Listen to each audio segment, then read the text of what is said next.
Good morning, Abundant Life Church. This is Pastor Chris. Now, before we jump in today, I need to explain something to you. My outfit. You're thinking, is his taste in clothes really that bad? Actually, it is, but when I'm filming this, today is St. Patrick's Day. I have no idea when you're going to be watching this, but it was filmed on St. Patrick's Day. This is as close to green as any of my clothes are. I walked out of the house this morning, and my wife said, okay. So, happy St. Patrick's Day. It's actually probably after Easter when you're actually seeing this. But, anyways, we're in Romans chapter 9, verses 14 through 23 today. There was a very famous psychological experiment that was conducted back in, I don't remember if it was the 50s or 60s. It was a while ago. It was done at Stanford. In fact, it's called the Stanford experiment. It's very famous. What they did is they chose undergraduate students, maybe college kids, and they told them it was all volunteer, and they told them we're going to divide half of you into being prison guards and the other half into being prisoners. And they set up this elaborate prison somewhere, took up a few rooms, what have you, and it ran for a few weeks. And what was interesting is, remember, these were all chosen at random. The prisoners hadn't done anything wrong. But after a while, the guards got carried away and were being very cruel, vicious to the prisoners. Now, the conclusion was that it was simple human nature in that situation. If you give people a position of authority, they will abuse it. But here's my question. Was it really their fault? If they hadn't been chosen, they wouldn't have been cruel. So whose fault was it really? Was it theirs or was it the person choosing them? Now, the same question applies when it comes to the idea of who God's chosen people are. Well, that's the Jews, right? Okay, yeah. But according to the theology that Paul lays out here in Romans, now it's the Christians. Now we're God's chosen people. How does God decide then who can come to him and who he keeps out? And if God decides who's kept out, then is it their fault that they're not saved, or is it God's fault? Whose choice is it when we come to the Lord? Is it his choice or is it ours? If salvation is by faith, and we can all agree salvation is by faith, well, then doesn't that mean it's our choice? But Paul seems to be saying in this passage that it's up to God, not us. And if we don't like that, well, too bad. God gets to do whatever he wants. So does faith matter at all? Or does God decide before we're even born who gets to be saved and who doesn't get to be saved? And is there nothing we can do about it? Believe it or not, this is a question the church has been debating for 2,000 years. Are we saved by predestination or by free will? Who decides if we can come to God or not? Well, let's start here by looking at what Paul says in verses 14 through 18. And it says there, what then shall we say? Is God unjust? Not at all. For he says to Moses, I will have mercy on whom I have mercy, and I will have compassion on whom I have compassion. It does not, therefore, depend on human desire or effort, but on God's mercy.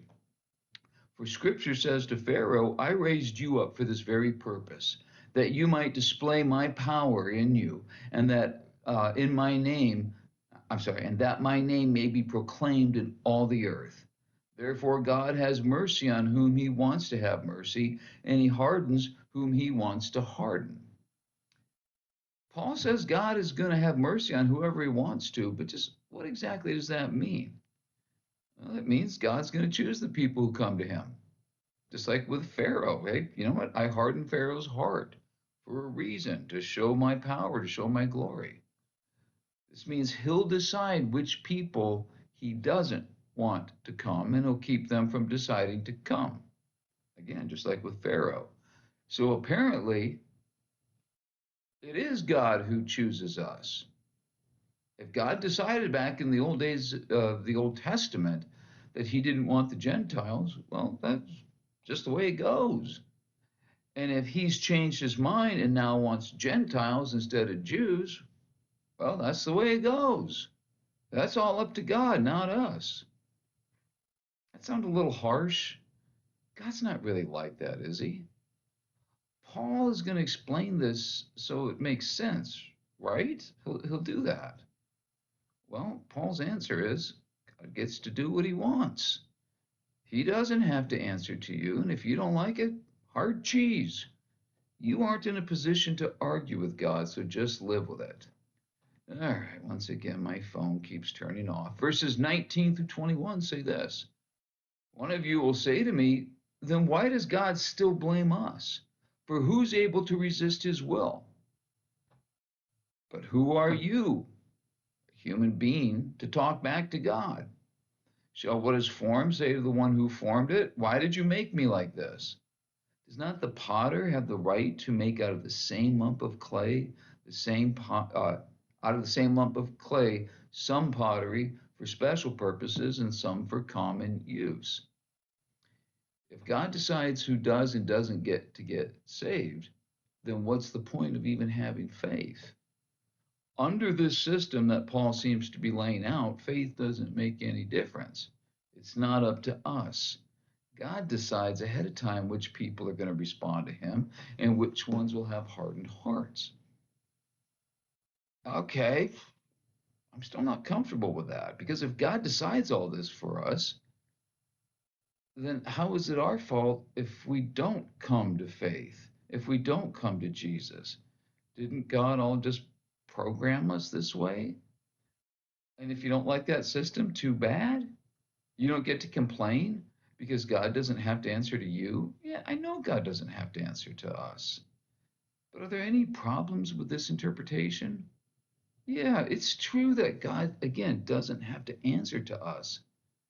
But is that really what Paul was trying to teach us here? Or are we just understanding it wrong? We need to understand Scripture correctly. When I was up in Oregon, we got in our nursery, we got a new pager system. We bought pagers. And so the idea was if you came and you dropped your baby off in the nursery, you were given a pager number. And if you got paged during the worship service, it meant, your kid is like taking other babies hostage or whatever they do in the nursery. You need to come. The baby needs your attention. Okay.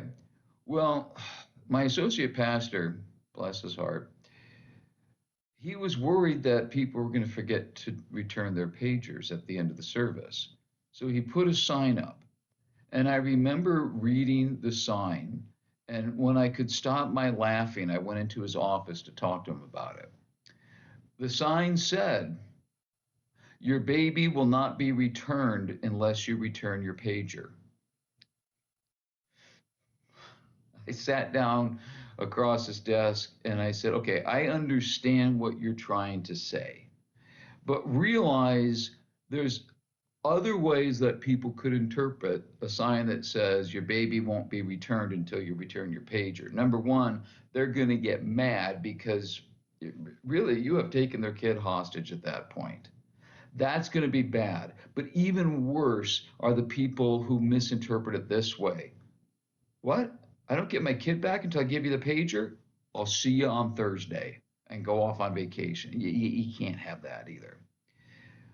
When something is written, it's important that we understand it. And this passage here, where Paul seems to be saying that, yeah, it's all up to God, it's not up to you. It has nothing to do with faith.